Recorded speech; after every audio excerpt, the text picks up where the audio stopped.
Olá, pessoal, boa noite. Obrigada a todos que vieram me ouvir, né, nesse estudo que eu fiz, nessa tentativa de reunir informações para ajudar a tratar desse tema, de ansiedade, relacionando com a fé. Quando a gente pensa em ansiedade, a gente também pode estar pensando em preocupação, ocupar-se antes, né, preocupar-se, e também em ruminação.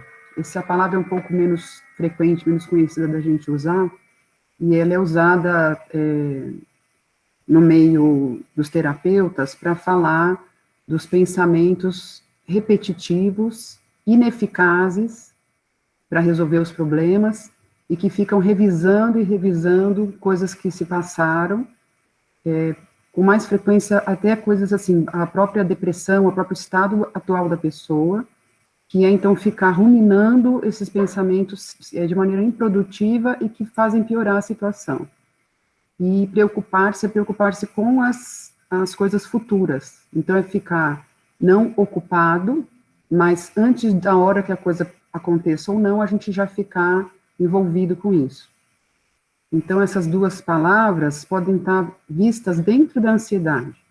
E esse cenário que eu coloquei é uma pintura, desculpa, eu não trouxe aqui o nome dele, é uma pintura formidável, né, e retrata aquela passagem do Evangelho em que Jesus acalma a tempestade, né, acho que todos se recordam, que tem uma linguagem que a gente pode entender também bastante simbólica.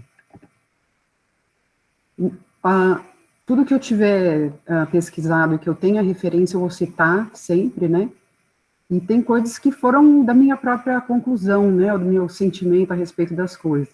Então, essa palavra ansiedade, e que inclui preocupação, e que inclui ruminação, na verdade, se você for procurar, para mim, o que tem de sentimento de fundo é o medo, né, então, o que é o pano de fundo real é o medo.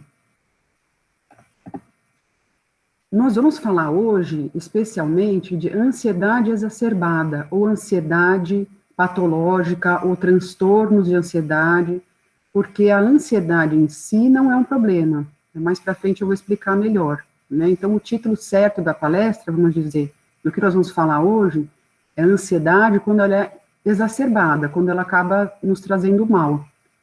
Especificamente, dentre eles, o transtorno de ansiedade generalizada. Eles abreviam como TAG, transtorno de ansiedade generalizada. É bom dizer logo de início, eu não sou psicóloga, não sou psiquiatra, sou uma pessoa que estudou a respeito e eu sou muito religiosa, sou espírita, né? Então, essa é a minha visão. E, às vezes eu estou usando termos muito técnicos e posso dar a entender que eu sou uma profissional da área e eu não sou. E, na verdade, então, o objetivo da palestra é a gente chegar à serenidade com a fé. Serenidade que a fé nos traz, ainda que diante dessa figura, né, dessa mesma imagem do mar revolto, de um barco perdido, de ondas muito grandes, de um céu escuro. Então, isso é importante, não é um detalhe aqui, porque é importante a gente saber que a gente consegue acessar a serenidade, apesar das características externas, apesar do ambiente. E, então, eu poderia aqui ter colocado um outro fundo, né, para essa frase serenidade e fé, e está o mesmo fundo, o mesmo mar, os mesmos ventos, né, o mesmo barco pequeno, mas é possível a gente ter serenidade. Eu vou ler agora para vocês, é realmente estranho a gente ficar falando aqui para a tela sem a gente ver as pessoas, né? Isso aqui deve estar de ponta cabeça para vocês. Esse é um livro que eu recomendo muito, chama-se Como Evitar Preocupações e Começar a Viver, do Dale Carnegie. Essa edição é a 38ª edição atualizada da Companhia Editora Nacional, ele tem mais de 15 milhões de exemplares vendidos, Então, ele não é um livro comum de autoajuda, né, que eu estou trazendo aqui. Esse livro foi comentado pela primeira vez na minha vida pelo meu pai, que teria hoje 81 anos, porque na juventude dele, quando ele passou uma época de ansiedade, porque ele teve que ficar um período muito grande, ele quebrou a perna, ficou engessado naquela época, não conseguia ir para a faculdade, um tio dele o presenteou com esse livro, e meu pai sempre me falava desse livro, e realmente é muito bom, é um livro que traz muitos casos reais, não é um livro teórico. E eu vou, então, ler para vocês aqui esse caso.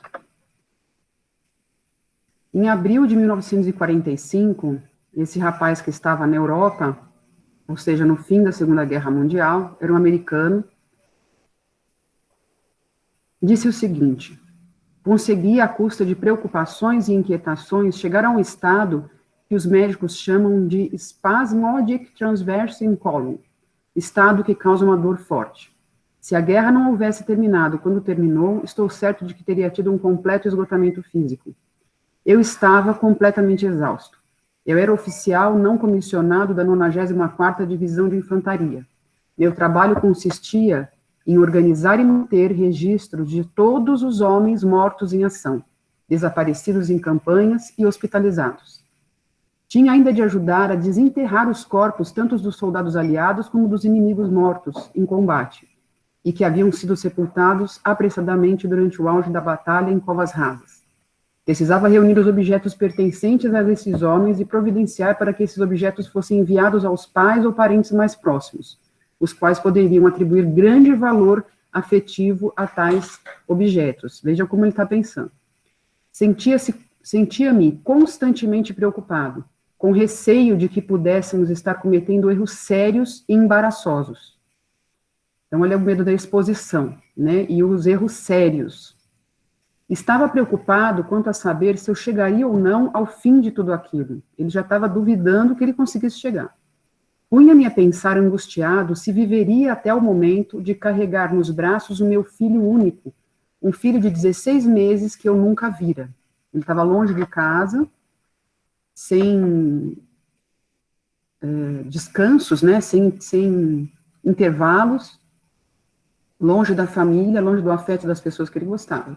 Achava-me tão apreensivo e exausto que perdi 17 quilos de peso. Era tal o meu nervosismo que quase não estava mais em meu juízo perfeito. Olhava as minhas mãos, estavam reduzidas a pouco mais do que pele e osso. Sentia-me horrorizado ao pensar em voltar para casa como um farrapo humano. Quer dizer, mesmo voltar para casa para ele, nessa situação de um farrapo humano, já não era solução. Então vai ficando uma situação sem solução, pois se lá estava ruim, mas ele ficava horrorizado de ir para casa. Atirei-me de bruços e solucei como uma criança. Estava com os nervos tão abalados que os meus olhos se enchiam de lágrimas sempre que me encontrava só. Houve um período, logo após o início da batalha do Bolsão de Bastogne, em que eu chorava com tanta frequência que quase renunciei à esperança de tornar-me novamente uma pessoa normal. Acabei no dispensário do exército. E agora eu vou parar essa história, para ler a história só no final dessa palestra. Veja a que ponto chegou, então, esse jovem. E é interessante a gente pensar, né, que ele estava longe de casa e estava numa situação de final de guerra, mas relativamente, quando a gente fala, nossa, é uma pessoa na Segunda Guerra Mundial, você pensa, olha, ele está num campo de concentração, ele estava dentro de uma trincheira, levando bombas, vendo pessoas. Ele estava fazendo praticamente um trabalho de escritório, né, burocrático. Ele gerenciava coisas. E isso me chamou a atenção, né, mostrar esse exemplo, por causa disso, porque muito mais importante do que o cenário é como a pessoa enxerga, como a pessoa percebe o cenário, e como a pessoa percebe a sua própria capacidade de lidar com isso, de mudar o que pode ser mudado e ter resignação, abnegação, obediência, vamos dizer assim, emocional e racional com o que não pode ser mudado. E resiliência, ter a flexibilidade para o momento e ser capaz de depois retornar. Quer dizer, o problema, ele disse assim, poderia haver problemas sérios e embaraçosos. Ele poderia mandar os documentos de uma pessoa para a mãe errada. É lógico que isso é grave, não é?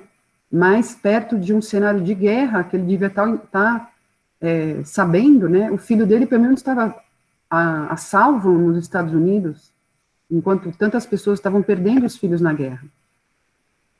Essa é uma outra história que eu encontrei na revista Galileu, outra história real. Secretamente comecei uma moça, muito preocupada, já não dormia fazia vários dias. Secretamente comecei a torcer para ser demitida. Seria muito mais fácil do que ter que explicar aos meus pais e aos meus amigos.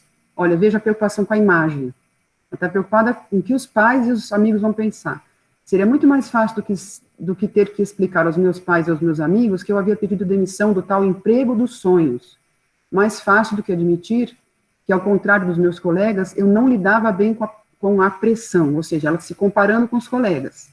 Então, ao contrário dos colegas, ao mesmo tempo, o medo de fazer algo errado, olha o medo de errar, e de ter que encarar um dos chefes, tensionava meu pescoço e ombros e consumia meu apetite. Então, é outra que, tem gente que quando fica estressado come muito, tem gente que quando fica estressado perde peso. Voltava para casa exausta e com dores de cabeça tão fortes que nenhum analgésico fazia efeito. Me veio uma ideia que eu queria falar depois lá na parte do tratamento, mas eu não vou deixar escapar, porque pode ser que eu esqueça. Ao mesmo tempo, o medo de fazer algo errado. Então, gente, em nenhum lugar está escrito que a gente não pode errar. A gente não pode errar de propósito. Não é para a gente errar de propósito.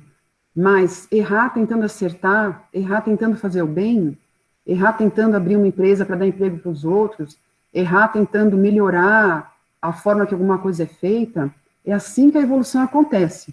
Então, não fazer algo por medo de errar, não tem jeito. É um beco sem saída, porque você já erra, se você não tenta melhorar. O que a gente não pode é errar de propósito. Continuando o relato da moça, as ligações para os meus pais se tornaram diárias, cada vez mais chorosas, com reclamações que iam do trabalho às pessoas com quem eu morava, passando por observações sobre o quão difícil era se adaptar a São Paulo. Quer dizer, já teve uma generalização. Então, era o trabalho, agora já virou um problema com tudo, com todo mundo, com a cidade, né? Apesar de sentir que nada estava bem, só reconhecer isso de fato quando, ao voltar de uma jornada de 12 horas e quase me envolver em um acidente, as pessoas que já estão com ansiedade por muito tempo, o cortisol vai encharcando o cérebro por muito tempo, começa a acontecer o inverso. Em vez da pessoa ficar alerta e ficar esperta e eficiente, ela começa a deixar a coisa cair, esquecer as coisas, ter lapso de memória e sofrer acidentes. Então, depois de uma jornada de 12 horas e quase me envolver em um acidente, meu primeiro pensamento foi, que pena que nada aconteceu, assim eu não precisaria continuar indo trabalhar. Ao finalmente buscar ajuda médica, fui diagnosticada com transtorno de ansiedade generalizada e depressão. Então, aqui tem muitas informações, né? Primeiro que a gente demora a saber que a gente está com problema na saúde mental. Outras coisas a gente aprendeu aos poucos, né, o nosso corpo, a gente aprendeu a identificar quando ele não está funcionando bem. Então, se começar a sair sangue do nariz de alguém, a gente não acha isso normal. A gente levanta e fala, olha, vamos tentar, pôs gelo, tem que ir para o hospital. Se alguém começa a ter dor, com um analgésico normal não melhorou, a gente fala, olha, tem alguma coisa errada. E assim por diante. Com as doenças mentais, o que acontece? Bom, eu não sou psiquiatra, não sou psicóloga, né? Então, tudo que eu disser aqui precisa ser balanceado. Mas, enfim, a minha percepção, né, como não técnica, muitos desses sintomas, eles, na verdade, são a quantidade, o quanto você tem daquilo, e o quanto isso começa a atrapalhar a sua vida realmente. Então, é mais difícil de os outros e de nós mesmos, às vezes, percebermos. Nossa, eu estou com uma tristeza que é além do normal, isso aqui já é um caso para eu ir ao médico. Nossa, eu estou com uma preocupação que já está fora do limite, né? Não é tão óbvio como quando a gente é atropelado e quebra uma perna, é óbvio que eu preciso buscar um médico. A hora de buscar o médico, a hora de buscar ajuda para a doença mental é mais subjetivo. Então, o que ficou óbvio para ela? Quando ela pensou, eu preferia morrer. Que pena que nada aconteceu, porque aí eu não precisaria trabalhar. Né? Se ela tivesse tido um acidente grave que a impossibilitasse, foi isso que chamou a atenção dela. E aqui no final, então ela teve esse transtorno de ansiedade generalizada e depressão, porque a ansiedade generalizada, com o tempo, pela estimulação hormonal, a pessoa também deprime. Então a pessoa fica com as duas coisas. Por que a gente está falando nisso essa noite, né? Por que a gente não está falando de qualquer outro assunto? Por que esse assunto, né? A ansiedade, as diferentes formas dela, acomete muitas pessoas. Só que no Brasil, na estatística que eu peguei de 2017, eram 13,2 milhões de pessoas. Eles até falavam assim, que se fosse um estado brasileiro, acho que era o quinto estado mais populoso, assim, São Paulo, Rio de Janeiro, Minas, é um montão de gente. Vendo depois um vídeo mais novo, o Dr. Marco Antônio Abudi, que é um psiquiatra formado na USP, com mestrado, doutorado, especialização, uma pessoa muito boa, tem muito material bom na internet, então é um médico, né? Ele já falou que o Brasil é atualmente o campeão mundial em ansiedade. Então, esse gráfico de subida é bem grande. Eu achei uma outra reportagem, eu tenho a referência da revista Saúde UOL, não, Saúde Abril. Eles falam, então, que de 2010 a 2016, olha que interessante, a manchete da reportagem é: o consumo de antidepressivos cresce 74% entre 2010 e 2016 no Brasil. Essa é a manchete. Realmente, né, 74% é quase dobrar o número de antidepressivos usados. Ao longo da reportagem, no entanto, você lê que eles dizem que o consumo de ansiolíticos aumentou 110%. Por que o título da reportagem, então, não era o consumo de ansiolíticos aumentou 110%? Interessante, né? Porque eu acho que a ansiedade, então ela aumentou especialmente no Brasil, como eu falei, o médico mencionou que a gente é campeão mundial, né, disso. Eu acho que a ansiedade ainda é muito desconhecida.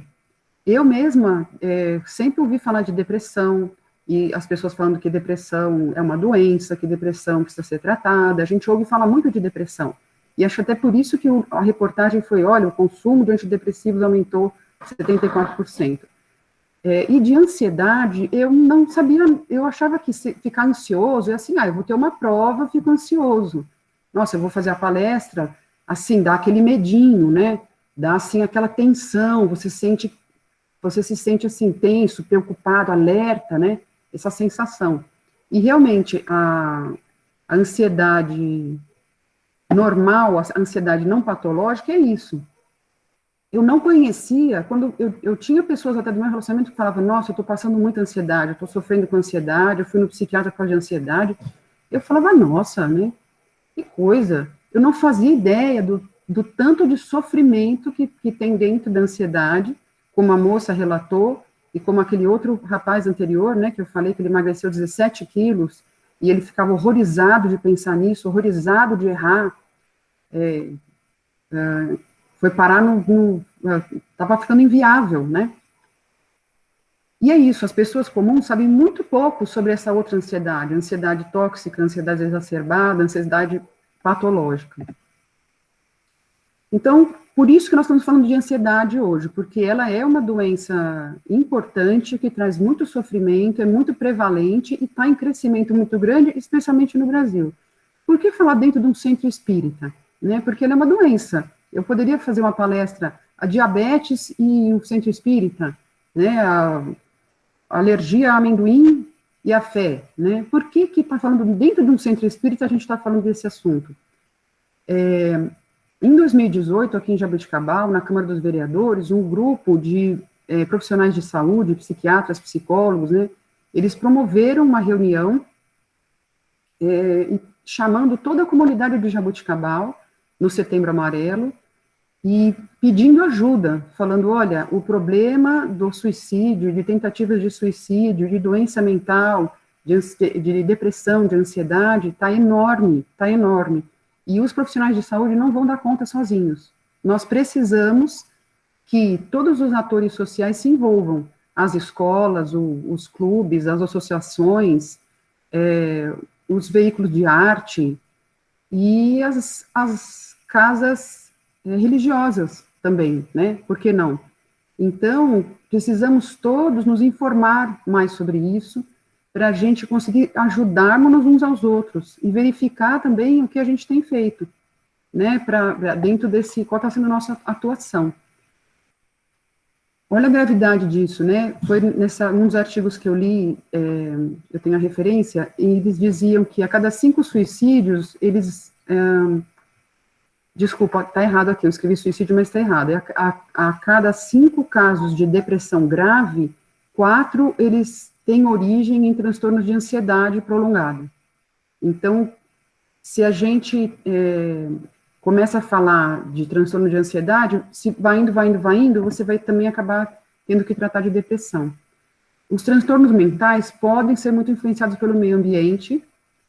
Meio ambiente, quando a gente fala meio ambiente, não são as árvores da grama, né? Quer dizer, tudo que não é dentro do próprio psiquismo da pessoa e por atitudes do próprio paciente. Então, diferente de um apêndice inflamado, que a gente tem que correr, levar para o hospital, né, e fazer uma cirurgia, nos transtornos mentais, nós, sociedade, nós espíritas, nós religiosos, nós cidadãos aqui de Jabuticabal, cidadãos do mundo, a gente tem coisas que a gente pode fazer para ajudar as pessoas, né? Não é uma cirurgia de apendicectomia, é um processo em que a gente pode colaborar, né? Tudo isso eu estou dizendo, então, por que a gente está trazendo esse assunto dentro do centro espírita?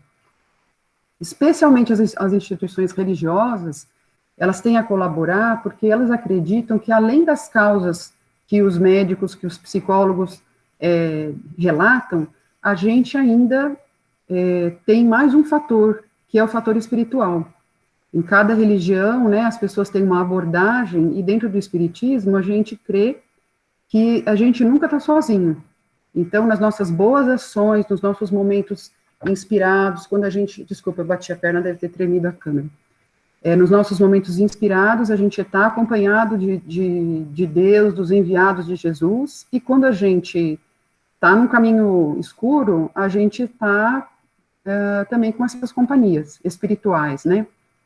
Além de trazermos, às vezes, de outras encarnações, já tendências que favorecem esses quadros de desequilíbrio, favorecem atrair essas personalidades perturbadas. Então, respeitando outras religiões, né, especialmente no espiritismo, que é o ambiente em que eu estou falando, a gente sabe que a influenciação espiritual, às vezes é causa e consequência, às vezes é consequência, mas um nível de perturbação de saúde mental desse porte não está isento, né, de influenciação espiritual. Então, por isso que a gente está trazendo esse assunto aqui dentro. Especialmente o centro espírita, né, pessoal, a nossa finalidade é ajudarmos todos uns aos outros, de todas as formas, desde ajudar fisicamente a gente manter, quando a pessoa está precisando de alimento, até a pessoa conseguir lucidez, conseguir paz de espírito, conseguir esclarecimento, conseguir se conectar com Deus, né? E é por isso, então, que a gente está tratando desse assunto. E por que no centro espírita? Porque eu, né? Já que eu não sou psicóloga nem psiquiatra. Eu tive uma crise de ansiedade em 2018.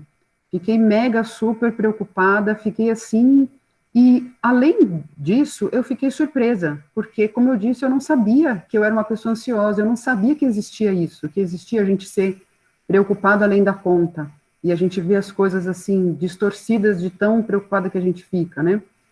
E eu pus esse desenho desse disco voador porque foi mais ou menos isso, foi como se baixasse um disco voador, eu falei assim, nossa, não sabia que existia esse disco voador dentro de mim, como é que funciona, o que ele faz, apertando qual botão faz o quê, né? Eu fui estudar, fui ler, e eu sou uma pessoa muito religiosa, sempre fui, né, espírita, então Eu sempre, em todos os meus estudos, em todos os meus contatos, em tudo que eu lia e via, eu juntava com o espiritismo.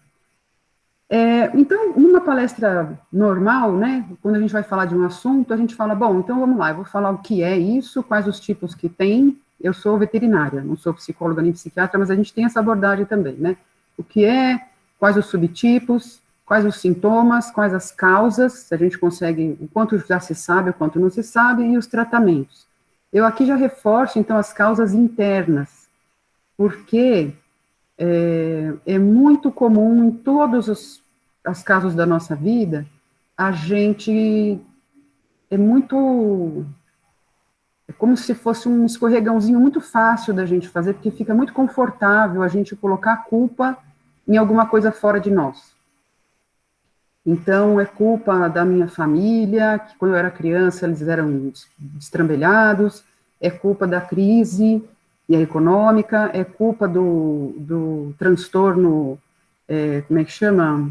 Transição planetária, é culpa dos políticos, é culpa do meu chefe, né? E tudo isso, com todo o ambiente ruim, é lógico que são desafios maiores. Então, é lógico que a gente fica mais ansioso mesmo. Mas o determinante é a nossa capacidade interna de como enxergar isso, como eu já falei, e como a gente enxergar em nós mecanismos protetores, e não só enxergar, né, pessoal? A gente tem que treinar. A gente fica bom em tudo aquilo que a gente treina. A gente praticar. Então, se a gente pratica pessimismo, a gente fica muito bom em ser pessimista. Se a gente pratica reclamação, a gente fica muito bom em reclamar. Se a gente pratica vitimização, não autorresponsabilizar-se, né, por tudo. Eu cheguei ao ponto esses dias, na minha convivência aqui com as pessoas, de saber de um caso lá de um grupo que a pessoa falava, eu não posso, nesse horário, fazer o trabalho em grupo. Mas por quê? Porque eu tenho muito sono. Bom, mas então acorda. Não, eu não consigo acordar. Bom, então, é o seguinte, se vocês querem que eu faça nesse horário, vocês ficam com a responsabilidade de me acordar. Se vocês não me acordarem, não é culpa minha. Eu não vou fazer o trabalho. Olha a que ponto a gente vai transferindo para os outros, né, a problemas que são nossos. E até eu gostei de um texto que eu li que fala assim, olha, a culpa pode não ser sua, mas a responsabilidade é. Então, a gente pode até ter nascido com certa dificuldade, estou sentada aqui e caiu uma bomba, né? Então, assim, eu estava sentada e realmente caiu uma bomba. E, sendo espírita, a gente sabe que Deus está sempre no comando e cuidando de nós. Deus não permite injustiças. Então, acontecem, às vezes, na história da humanidade, injustiças, mas não há injustiçados. Em todas as dores que a gente passa, há coisas a aprender. Se a gente não tivesse algo a aprender ou algo a contribuir com o mundo, a gente não estaria passando aquela dor. Então, por mais que caia uma bomba e eu fique lesionada, não foi culpa minha, pensando só nessa encarnação, mas a responsabilidade pelo que eu vou fazer com isso, não adianta eu querer transferir. A gente tem vários vídeos na internet, né, de pessoas que a gente vê com vários problemas físicos, mentais, sociais, e que as pessoas são felizes, dão conselho para os outros, dão risada, e aí o repórter que está entrevistando começa a chorar, envergonhado, porque a repórter é linda, sem nenhuma imperfeição visível, física, né? Está lá empregada fazendo o serviço dela e se sente apequenada perto dessas pessoas. Então, lembrando disso. Então, falando do mecanismo da ansiedade, eu queria ter feito alguns slides que não deu tempo, né? Então, agora, como a gente vai entrar no assunto da ansiedade mesmo, eu queria fazer um exercício mental com vocês primeiro, pessoal, que é o seguinte: nós vamos falar aqui de ansiedade, que é um assunto chato, né? É falar de uma coisa ruim, né? Como falar de um bolo que queimou, né? Não é uma coisa legal. Mas eu queria que vocês sentissem que eu estou convidando vocês para entrar numa sala e você está acompanhado, né, você com as pessoas que te acompanham, a entrar numa sala bem confortável. Imagina como é essa sala, que sofá que tem, né, que tapete, que quadro tem na parede ou não, qual é a temperatura que está, se tem cortinas, se tem uma música tocando agradável. E as pessoas que estão já nessa sala são pessoas muito boas que eu queria apresentar para vocês. Estão comigo, né, gente? Vocês entraram na sala, tá tudo super gostoso, é como se tivesse uma reunião com alguma coisa para a gente comer, beber. E dentro dessa sala tem algumas crenças, algumas ideias, alguns conhecimentos que a gente já tem. E tudo que a gente vai conversar dentro dessa sala, eu queria que vocês tivessem já, né, vocês conhecem o Pai Nosso que estás nos céus. Vocês conhecem o santificado seja o vosso nome. Vocês conhecem ao dia basta a sua própria preocupação. Ali perto de onde está a jarra de suco, tem uma pessoa, aquela pessoa é deixai os mortos enterrar seus mortos. Tem um senhor gordinho, em pé, perto do aparelho de som, nessa sala nossa que a gente está imaginando, e ele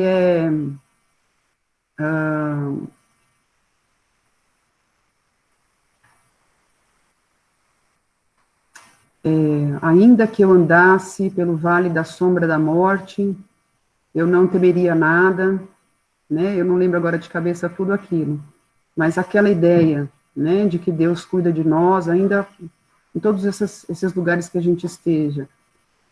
Tem outra pessoa sentada numa cadeirinha de palha, de balanço, se vocês quiserem, que é causas atuais das aflições, causas anteriores das aflições. Tem o nosso convidado principal que está nessa sala conosco, que a gente não consegue nem pensar nele, né, entre nós, que a gente já se sente assim, né? Jesus está entre nós, nessa sala. E então, é cercado desses conceitos, cercados desse conforto que a fé em Deus nos dá, que o Evangelho de Jesus nos traz, atapetando o chão, acortinando as paredes, trazendo harmonia para o ambiente todo, né? E através do esclarecimento que a doutrina espírita nos proporciona para compreender algumas coisas, é que a gente vai tratar desse assunto. Então, voltando, né? Ansiedade, lembra que eu disse, a gente vai ver o que é, quais os tipos, né? Ansiedade, ele é uma apreensão desagradável frente a uma ameaça futura. Isso não é doença, não é transtorno, é uma coisa normal que a gente tem e é desejável. Se você falasse, ó, você vai agora pular na piscina e nadar, e não, nada mexer assim, você estava alguma coisa estranha, né? Todo mundo tem esse estado de alerta. Isso nos ajuda a ter uma resposta melhor. Por isso que pessoas com um pouco mais de ansiedade são pessoas muito eficientes. Em geral, pessoas mais ansiosas, elas não esquecem de anotar nada, elas pensam em todos os detalhes, elas são hipervigilantes, elas pensam em todas as possibilidades.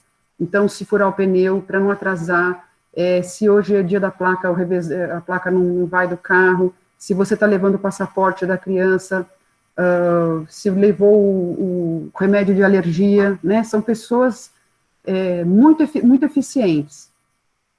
E se a gente faz o ciclo completo da ansiedade frente a um estresse, frente a um problema, tudo bem. Foi para isso que a ansiedade foi fabricada, vamos dizer, dentro de nós.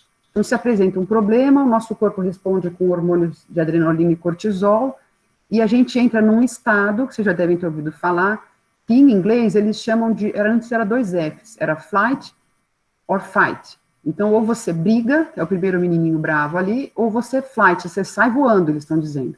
Então, era você, na floresta, quando a gente era aquele homem lá, homo alguma coisa, né, andando nas estepes lá da África, a gente ia andando e imagina que você virou a curva e deu de cara com um predador, um tigre de dente de sabre, não sei se eles conviviam lá. Naquele exato momento, não dá tempo de você ficar fazendo uma grande, pensando muito. Aquilo tem que ser uma resposta automática. E é isso que existe no nosso corpo. Sistema nervoso autônomo. A gente não pensa e o nosso corpo já faz coisas. Ele aciona adrenalina e cortisol, pá, você vai para o modo que hoje em dia eles também chamam de freeze. Então, brigar, correr, né, sair correndo, voando, ou congelar, que também é uma coisa que a gente às vezes faz e que é útil. Tem perigos na floresta que se você parar e congelar, e fica lá congelado, o predador passa, não viu que você estava ali, né? O ciclo normal disso é, então, você tomou a decisão, você brigou, ou você fugiu, ou você ficou congelado. Se você não morreu comido, né, pelo animal lá que estava ali, o que aconteceu é que você teve sucesso. Então, você teve sucesso, vem uma onda de prazer, tem os hormônios que te dão isso, essa vitória, né, que você fez. Em seguida, bate aquele cansaço, que você fala, nossa, gente, eu não percebi que estava tão cansado. Necessidade de recobrar forças, você descansa, tem um sono profundo, acorda satisfeito, ganha a sua medalha, sobreviveu e aprendeu muita coisa. Eu tinha um vídeo até para passar, deixando isso mais detalhado, mas não vai dar tempo. Esse sistema todo, ele faz, por exemplo, a nossa pupila dilatar para a gente enxergar muito bem. Ela faz a nossa memória ficar super aguda. Tanto é que em momentos, por exemplo, quando a gente teve um acidente de carro, a gente é capaz de lembrar como se fosse uma foto, né, daquele momento do acidente, assim, o momento em que eu tive uma notícia ruim, aquilo, te dá aquele estresse, e você grava tudo isso. Quando você não faz esse ciclo completo, quando a coisa não acaba, você se recupera, é que vira um problema. E tem esses diversos casos, quadros de ansiedade, né? Eu não vou ficar detalhando mesmo porque eu não sou psicóloga, mas eu vou tratar mais desse que é o generalizada, vamos dizer assim. O Dr. Marco Antônio Abud, esse mesmo psiquiatra que eu falei, ele fala basicamente desses fatores que podem levar a gente a desenvolver essa ansiedade patológica, então, que leva a sofrimento, que leva a problemas físicos, que leva a pessoa a entrar em depressão, que leva a pessoa a ficar irritada, infeliz e se colocar como um alvo fácil para a influenciação espiritual inferior. E, às vezes, levar isso para todo lado, né? Você vai com influenciação espiritual aberta, você, às vezes, vai ouvindo sugestões ruins e você vai arrebentando com o seu casamento, você vai jogando seus filhos para as drogas, você vai acabar se perdendo emprego, você acaba infiltrando dentro do seu centro espírita desarmonia, rachas, né, dentro da sua organização religiosa, vai arrebentando. Então, ele fala aqui de algumas coisas. É importante a gente saber, a gente espírita saber, que existem fatores biológicos já definidos. Então, existe uma hereditariedade, que é você nascer com um cérebro já mais propenso a ter ansiedade. E, inclusive, a estrutura do cérebro, com a amígdala, que é o órgão lá dentro, que é o responsável por disparar esse sistema todo, e também com pouca secreção de serotonina no neurônio. Então, existe essa propensão física, né? Às vezes a gente começa a falar, isso é por causa daquele problema, isso é por causa daquilo. Sempre as causas são multifatoriais, isso é importante. Nunca é uma causa só. Mas existe isso também. No caso de nós espíritas, a gente fala, só que a gente nasceu com essas propensões físicas também devido ao nosso passado reencarnatório, quer dizer, também tem a ver conosco, né? Também tem a ver com responsabilidades nossas. Até, lembrando sempre, né, pessoal, não vamos ficar julgando as pessoas doentes como culpadas, como, olha, você está passando um processo expiatório, tá vendo? Né? Nasceu cego porque fez tal coisa, nasceu com a perna ruim e tal, nasceu com o cérebro ansioso, às vezes pode ser um processo até de ajudar em volta da sua família, né? Sempre tomar cuidado com o julgamento, não julgueis. Lembre-se que nós estamos nesse ambiente, né? E o convidado, não julgueis, também está na sala, né? Nos ajudando a compreender a ansiedade. Vida na infância, então ele fala que a gente aprende a ser preocupado também, aprende a ter muito medo do mundo, aprende a ver o mundo 8 ou 80, ou estou salvo, ou então está tudo perdido. a gente vai criando crenças internas, né, sobre o mundo é um lugar perigoso, ou o mundo é um lugar bom, ou até crenças religiosas a gente pode pensar, né, Deus Deus é muito severo, Deus está de olho em mim, né, eu quando fui procurar evangelização espírita para os meus filhos em Jabuticabal, eu procurei, porque eu queria encontrar algum lugar em que ensinassem, Deus joga no seu time, Deus não é seu inimigo, Deus não é seu... Deus está te ajudando o tempo todo, Deus está do seu lado, ele é seu treinador, é seu aconselhador, ele te pega no colo quando precisa. Então, as crenças que a gente vai ganhando na infância são muito importantes. Fatores ambientais. Esse médico, o doutor Antônio Abud, ele falou que existe já trabalho publicado falando que excesso de redes sociais aumenta a ansiedade e depressão. Tem a ver com ficar se comparando com um mundo que não é real, né, porque as pessoas publicam nas redes sociais como se fosse um release, uma propaganda de si mesmo, ninguém fica mostrando os seus piores momentos, né, as pessoas mostram só seus melhores momentos, ambiente de trabalho estressante, dificuldades de relacionamento crônico, falta de contato com a natureza, achei isso bem interessante, esse doutor, ele até falou que tem trabalho publicado, pessoas com depressão, que têm contato com o verde, têm contato com a natureza, e pessoas que não têm, eles fizeram um experimento científico controlando isso. Quem tinha contato com a natureza dava significativamente, estatisticamente, melhora. Até pessoas que viam fotos de natureza e que não viam. Olha a importância da nossa contato com a luz solar, né, contato com o mundo real. Contato com o mundo real. Causas, né, sempre multifatorial. Aqui tem outras coisas todas que ele fala. Estão relacionadas, né? Perfeccionismo, expectativas muito altas para si mesmo e para todos, para o seu marido, para sua sogra, para o seu pai, para a sua empresa, para o seu corpo, para os seus filhos, expectativas muito altas, né? Isso é um gerador de ansiedade, vai assoprando a brasa que você já tem dentro de si, né? Ela nunca é o responsável, vitimismo, não se responsabilizar, então, né? Buscar fazer mudanças onde você não tem poder de atuação, isso é importante, porque a gente fica, às vezes, querendo mudar o outro, ou então eu quero acabar com a fome na África amanhã, e eu fico remoendo isso na minha cabeça, e eu não está na minha mão conseguir fazer isso. Eu consigo, dentro do que está ao meu alcance. A pessoa que tem ansiedade, ela muitas vezes gasta muita energia com coisas que não estão no alcance dela fazer.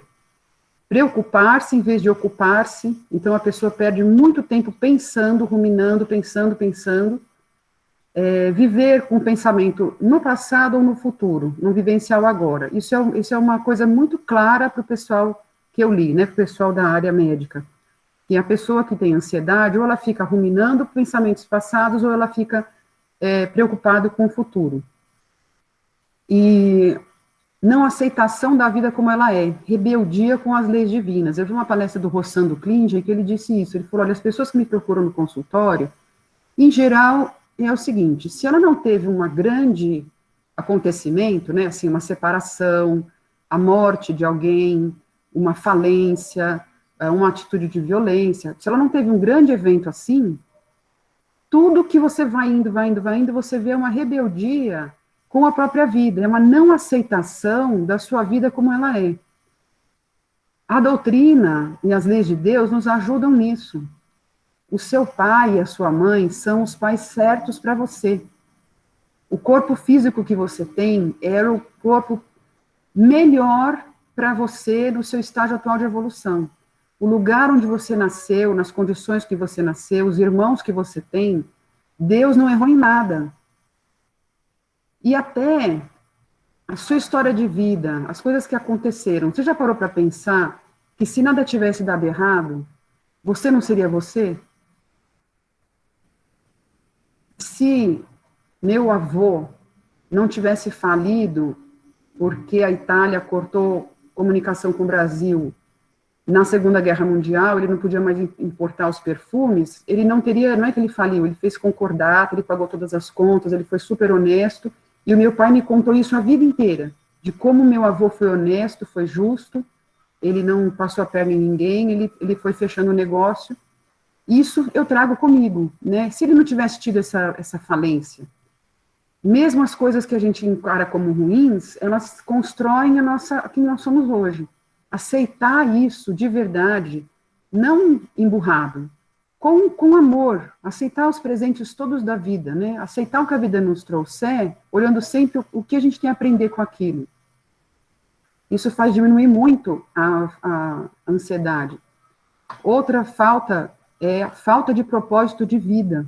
Isso parece estranho, mas é real, né? A gente vê pessoas que colocam como objetivo de vida ganhar dinheiro suficiente para comprar um carro, ganhar dinheiro suficiente para comprar tal coisa, conseguir fazer a viagem tal. Aí as pessoas conseguem, e daí vem um vazio. Eu, né, já vi reportagens sobre isso, a pessoa ficou muito, muito rica, teve muito, muito sucesso e entra em depressão, porque ela apostava em coisas externas e não no seu bem-estar interno. Falta um propósito de vida. Ela tem esses pensamentos ruminativos, tem medo do futuro. E dentro desse contexto, né, a gente também pensa nas causas espirituais. Lembrando então, pessoal, que a gente sabe, né, Kardec deixou isso bem organizado, graças a Deus, né, das causas atuais das aflições, causas anteriores das aflições. Quando a gente fala em causas anteriores, está falando de outras encarnações, consequências de nossos atos que fizemos em outras encarnações, e que a gente tem a oportunidade de vir consertar, de vir refazer aqui. No Livro dos Espíritos está dito que a grande maioria das nossas aflições aqui tem causas atuais mesmo, porque mesmo coisas que a gente traz do passado, elas são muito amenizáveis. A gente tem um recurso da prece, a gente tem um recurso de trabalhar no bem, de verdade. A gente tem um recurso de olhar para as outras pessoas verdadeiramente como irmãos, e não ir fazer uma caridade achando que, olha, como eu sou bonzinho, estou lá fazendo uma caridade. A gente tem felicidade se a gente tem troca. A vida é feita de trocas. A gente troca o ar, respira e solta o gás carbônico, a gente oferece um trabalho, alguém nos paga, com aquele dinheiro a gente dá para outra pessoa, a pessoa nos dá alguma coisa que a gente quer, a gente conversa com alguém, consola, alguém nos conta uma piada, a gente dá risada, é dessa troca, não é? Então, quando a gente não cuida do corpo físico, não cuida de ter amizades, não cuida dos nossos laços familiares, fica muito preocupado com dinheiro, com coisas materiais, com acumular, fica muito preocupado que meu filho seja o bambambam, que a minha filha seja a mais linda, que o meu marido seja impecável, que eu seja... E as pessoas não podem mais envelhecer agora, né? Eu não sei o que faz esse Photoshop, mas a gente fica falando, não é possível que aquela pessoa tenha aquela idade. Está todo mundo, hoje em dia, com um padrão de excelência em tudo, que é impossível de alcançar na vida real. E, então, pensar sobre isso, né, de quanto tem de causador de ansiedade que a gente poderia remanejar. Muitas aflições que a gente tem, inclusive a ansiedade, os gatilhos, dá uma pensada se agora, né, com causas atuais, se não teria coisas que a gente poderia, não é mudar, às vezes é parar de ter expectativa, porque expectativas irreais nos fazem sofrer muito. De tudo isso, uma vez eu conversei com um profissional e ele falou, olha, as pessoas que melhoram, tem gente que faz mindfulness, tem gente que faz yoga, a alimentação também é importante, fazer esporte é muito importante, ter vida social, mas o fundamental e nós espíritas, né, você cuidar do seu lado espiritual, porque você pode ter, sim, uma carga grande do problema, vindo de causas espirituais, vindo de causas anteriores das aflições, e a gente só vai sair desse quadro de ansiedade, não é pensando em salvar-se só a si próprio, é salvar toda a turma, né? Se você está com uma turma com você, com esse comprometimento, te levando a adoecer, então nós vamos sair todos juntos. Essa que é a ideia, né? Ninguém vai ficar de fora. Todos vamos ser consolados, tratados, esclarecidos, e vamos sair dessa condição de dor, que é momentânea. Enfim, ele diz que quem é ansioso, quem nasceu com um cérebro ansioso, e foi aumentando isso pelos fatores ambientais, né, ou não nasceu tanto com o cérebro ansioso, mas teve muitas outras estimulações, fato é que a pessoa olha os problemas como se fosse com um óculos estranho, né? Quem usa óculos sabe, você põe o óculos, você tira o óculos, faz toda a diferença. E a informação que você tem do mundo não é o mundo, é o que os seus olhos conseguiram aprender, né? Não tem outra forma de eu enxergar, a não ser via os meus próprios olhos. Com esse óculos da ansiedade, a pessoa ansiosa vê os problemas sempre enormes, até irreais, com suposições, assim, já lá para frente, com todos os desdobramentos, e ela fica detalhando, hipervigilante de todas as possíveis formas que pode dar errado, e todas as consequências até para o bisneto, até para o casamento de não sei quem, até para a propriedade, né? E gasta muito pouco tempo com isso der certo. E se o resultado do exame não for tão ruim? E se aparecer uma cura para essa doença? E se aparecer alguém que vai arrumar um dinheiro e vai salvar a empresa dessa... Não, a pessoa tem essa tendência, inclusive irreal, a pessoa fica sofrendo por problemas irreais. E a mesma pessoa enxerga as suas próprias potencialidades como muito pequenas. Ela imagina que ela não dá conta, ela é desprevenida, ela não consegue. Sendo que, na visão, né, nós sentados aqui na sala com os companheiros que a gente falou, a gente sabe que nós trazemos a centelha divina dentro de nós. Então, quando a pessoa ora a Deus, Deus me ajuda, porque eu estou com um problema enorme, meu Deus, me ajuda, porque às vezes a pessoa tem uma tendência a falar, olha, eu sou tão pequeno, eu não sou nada, eu sou fraco, eu estou aqui como se eu fosse um pozinho, que não sou capaz de nada, né? Não, gente, quando a gente orar a Deus, é falar, com a força de Deus que há em mim, eu sou capaz de superar isso que está acontecendo. Com a força de Deus, que faz parte do meu ser, que está no meu DNA, e com a ajuda de Jesus e de todos os espíritos que querem o bem, e eu, através da prece, e também pedindo ajuda, não é mal, não é ruim pedir ajuda, eu vou ser capaz de passar por isso. Às vezes, não de ter os resultados que eu quero passar no vestibular, eu quero ganhar o prêmio, Miss, não sei o que lá, não é isso. É a gente ter a vitória real, que é a nossa evolução, nosso equilíbrio, nossa paz, conquistada para ser permanente. O transtorno, estou falando um pouco dos sintomas, rapidamente, porque o nosso tempo já praticamente acabou, né? Preocupação excessiva, a pessoa fica muito esgotada, ela não consegue relaxar, mesmo na hora que é para relaxar, aquelas pessoas que chacoalham a perna, batem o dente, batem a mão, pensar demais em planos de soluções para todos os planos piores possíveis, por isso que em grau controlado essas pessoas são muito boas, né, para prever problemas e ajudar em solução de problemas. Indecisão, isso é interessante, a pessoa sofre muito com indecisão, às vezes a pessoa acaba guardando coisas demais, são aqueles acumuladores, porque a pessoa tem dificuldade de falar, será que eu vou precisar disso ou não? Será que pode ser que eu precise desse papel? Não vou jogar esse documento fora.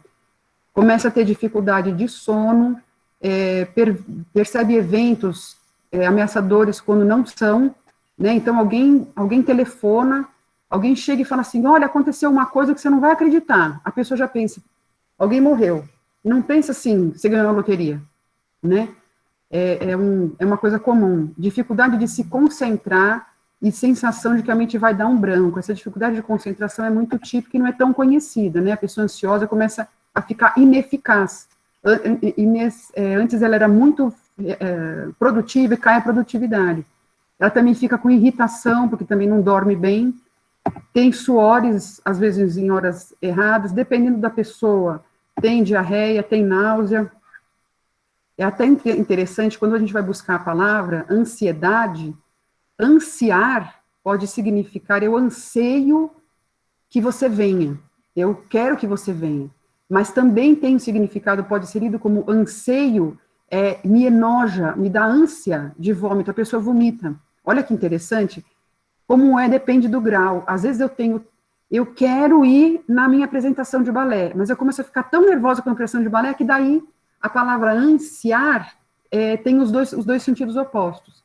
Nervosismo, ser facilmente assustável, você chega pela pessoa e fala, oi, ela dá um pulo.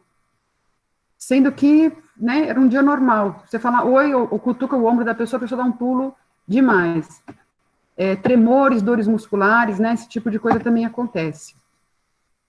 Isso daqui, agora eu quero falar do ambiente, né, que a gente vive hoje, de que a gente tem que ter sucesso em tudo, que você tem que saber fazer as coisas logo. Agora tem também as mulheres, né, as mulheres sempre, antes eram super exploradas por outras pessoas, agora parece que a gente explora nós mesmas. A gente, porque mulher, a gente tem que conseguir, tem que dar conta, a gente vive esse ambiente, né, olha, não pare até conseguir, mas isso vai ficar esgotada. E se eu não estiver dando conta, não pare até conseguir. Em uma competição só há um vencedor, então que ele seja você. Quer dizer, você vai ficar sozinho, o resto da humanidade inteira não vai ser o vencedor. Essa posição de vencedor, precisa se pensar bastante, né? Numa corrida, se você vence de longe, vence bastante, deixou todo mundo para trás. E se o pessoal lá resolveu parar, comer umas frutas que estavam embaixo da árvore, dar risada, conversar um com o outro, e você ficou sozinho correndo lá na frente. Será que vale a pena esse esforço, sabe, esse ambiente que a gente vive, né, as mulheres, você tem que ser dona de casa, tem que estudar, e tem que ser boa em esporte, e tem que ser bonita, essa coisa de correr e estar na frente. E também nós temos que ser ecológicos, porque de tudo isso, também agora você tem que, não é errado, não é errado, mas é mais uma pressão, né, que eu acho que isso é uma pressão que cai muito sobre as crianças hoje, que o mundo vai acabar, né, que está se esgotando o planeta, então, cada vez que você vai pôr uma bocada na boca, você precisa pensar qual o impacto ambiental daquilo, a pegada de carbono, você tem que ter metas, você não pode estar por aí. Você também tem que ver, você não pode ser gordo, é proibido ser gordo, é proibido gostar de comer um doce, né? Na diversidade é que nós descobrimos a nossa força. Às vezes, na diversidade, a gente descobre fraquezas, e a gente descobre que precisa de ajuda, né? Seja um campeão, sim, eu posso. Às vezes, não. Eu acho que é muito legal, a gente tem que ir para frente, e as competições nos estimulam, mas existe um limite, e depois de um tempo, mais aquilo começa a nos fazer mal. Né, prêmio de educação, até onde você quer chegar? Eu quero chegar lá longe, né, quero ir ao máximo. E até isso, feliz aniversário, seja muito feliz hoje e sempre. Quem que consegue ser feliz hoje e sempre ininterruptamente? Isso é um mito. A tristeza faz parte da nossa vida, momentos de raiva fazem parte da nossa vida, momentos de medo, né? Melhor produto do ano, constância é o segredo dos grandes vencedores, você não pode dar uma vacilada. Sonhe alto. Gente, e se eu não quiser ser a melhor? E se eu quiser ser uma boa pessoa, ter uma boa vida, ser uma pessoa mediana e conseguir ajudar a minha comunidade, ajudar a minha família, ser medianamente bonita, ser medianamente rica, ser medianamente produtiva, mas eu não vivo em estado de tensão o tempo todo. E essa é a melhor de todas, né? Sem dor não há ganho, no pain, no gain. Isso é uma crença horrível. Tratamento, vou falar correndo, né? Primeira coisa, gente, ir com os profissionais, né? Outras coisas, seja gentil com você mesmo, descanse, para de ver notícia ruim, o jornal vive de notícias ruins, para de ler tudo isso. Existe isso daqui, às vezes, isso eu gostaria de falar, né? Espíritas, às vezes, têm uma mania de falar que a gente está aqui encarnado e que aqui é muito ruim. E que, estar aqui na matéria é muito ruim. E eu penso, uma vez um mentor deu uma comunicação sobre isso. A gente está lá no nosso mundo das nossas ideias, no plano espiritual, se a gente não é uma pessoa equilibrada, às vezes estar encarnado nos dá ferramentas físicas muito boas da gente melhorar. Além do esquecimento do passado, você vê um pôr do sol, você ouvir uma música bonita, e eu descobri isso fazendo uma pesquisa, isso aqui é bem fundamentado, viu, gente? Não especificamente essa respiração 5, prende 2, expelir o ar em 8, repetir isso 3 vezes. Mas essa estimulação do nervo vago, que é um nervo importante, que enerva quase tudo do nosso corpo. Por isso que tem as meditações, você respirar longamente. Quando você inspira, o abdômen vai abrindo, abrindo, abrindo. Você esforça para o umbigo e para fora. Expira, demorando mais tempo do que demorou para inspirar. E aí, quando você expira, você joga o ar por mais tempo e a barriga murcha, segurando o ar nesse intervalo, vocês podem fazer em casa depois, se vocês quiserem, com o consentimento do seu médico, que eu não sou médica, né? Mas é um acalmador instantâneo. Mindfulness, gente, não é um bicho de 7 cabeças, é uma metodologia justamente de você parar de pensar no futuro ou se preocupar com o futuro e com o passado. É você estar focado no agora. Por exemplo, você está aí agora, sente no que o seu pé está pisando, onde a sua mão está encostando. Observe só os barulhos. Fora a minha palestra, que outros ruídos tem na sua casa? Você ficar focado no agora, nos seus sentidos, dá um descanso para o cérebro, que esse trabalho que eu mencionei aqui, pegou pessoas, fez uma medição bem científica, com um grupo controle, com um grupo medindo com um PET scan o cérebro das pessoas. Em 8 semanas de mindfulness, não só baixou o batimento cardíaco, ansiedade, tal, como eles identificaram o aumento da massa cerebral na área pré-frontal, que é uma área ligada a contentamento, a prazer, enfim. Quando a gente fala em mindfulness, às vezes a gente pensa nessa figura aí em cima, né, de uma coisa muito esotérica, e não é, eles estão fazendo isso em hospitais, é simplesmente você focar sua atenção no agora, ao mesmo tempo que relaxa. Isso é um tratamento muito bom. Práticas de esporte, lazer e de descanso, mas o que faz muita diferença, gente, muita diferença, é a nossa fé em Deus, dentro daqui da nossa sala, né, o nosso convidado especial, que é Jesus. A gente saber que nós não somos os responsáveis pelo futuro do planeta, nós não somos os responsáveis pelo futuro dos nossos filhos. A gente tem uma pequena parte a fazer, mas a coordenação do universo é de Deus. E para a pessoa ansiosa, muitas vezes é difícil abrir mão do controle. E a gente, às vezes, disfarça de cuidado o controle que a gente está querendo fazer, controlar os mínimos detalhes. Abra mão do controle, entregue o controle a Deus. Confie. A palavra fé, gente, vocês sabem que ela não vem de acreditar. A gente acredita em Deus, a gente se relaciona com Ele, porque Ele não é algo distante lá longe. A gente se relaciona com Ele e confia nele e tem fidelidade com Ele. Então, por isso que ele fala, olhai as aves do céu, que não semeiam nem cegam, e elas vivem, né, e olhai os lírios do campo, que também eles não ficam, né, fabricando tecidos, e nem Salomão tinha uma beleza como a deles. Mas as andorinhas e o milho, lá o trigo, eles fazem a parte deles. Eles voam atrás da comidinha, eles põem as raízes, eles chupam a terra, eles fazem a parte deles. E tem certeza que Deus vai fazer a parte dele, que é o que garante para nós o pão nosso de cada dia.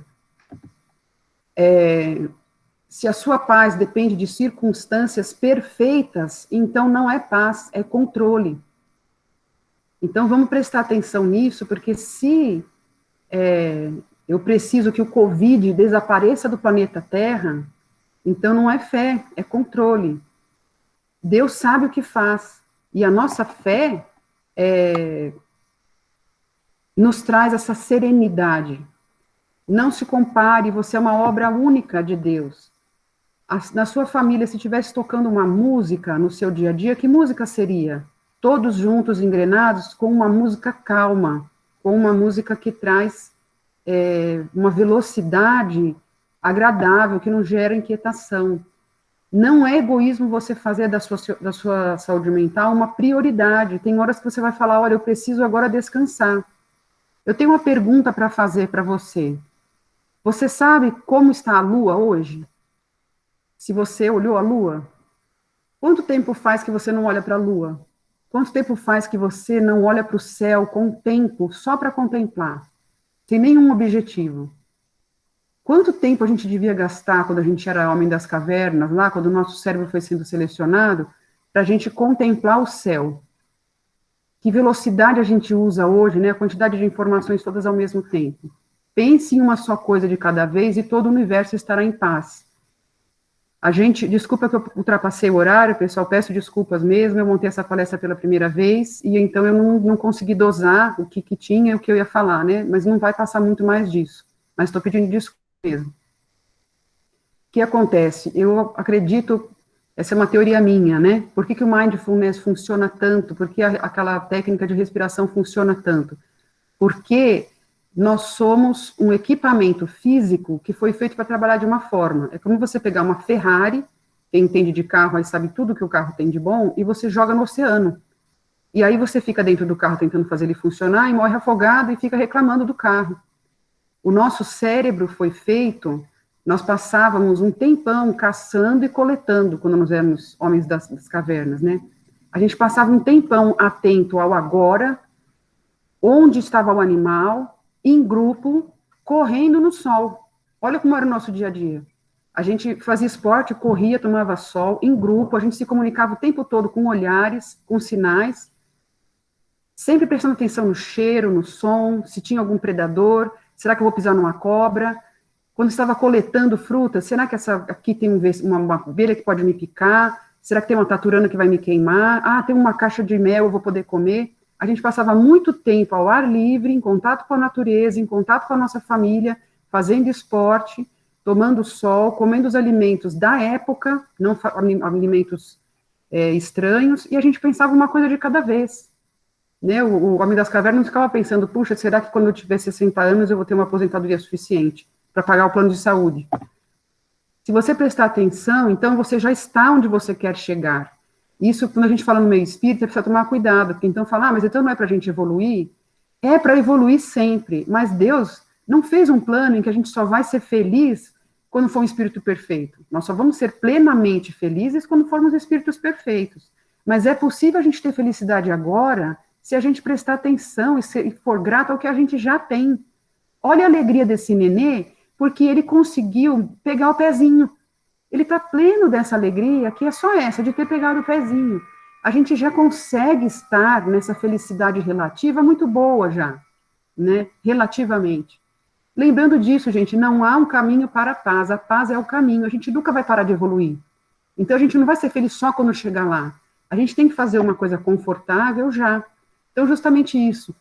Como ser feliz agora? Como eu me contentar, estar contente, dá a impressão que eu não quero mais nada. Mas eu ainda tenho que evoluir. Será que isso é um paradoxo? Não é. Eu ia ler, mas não deu tempo. No final aqui do livro, ele conta que o médico falou para ele uma coisa que né, o rapaz que estava quase morrendo lá na guerra, o médico falou para ele, olha, a gente tem um monte de coisa para fazer todo dia, mas é como uma ampulheta, só passa um grãozinho por vez. Pense uma coisa por vez. Pense só uma coisa por vez, isole todo o resto. Se você pensa mais de uma coisa, entope ali a ampulheta, e o grãozinho não passa nenhum.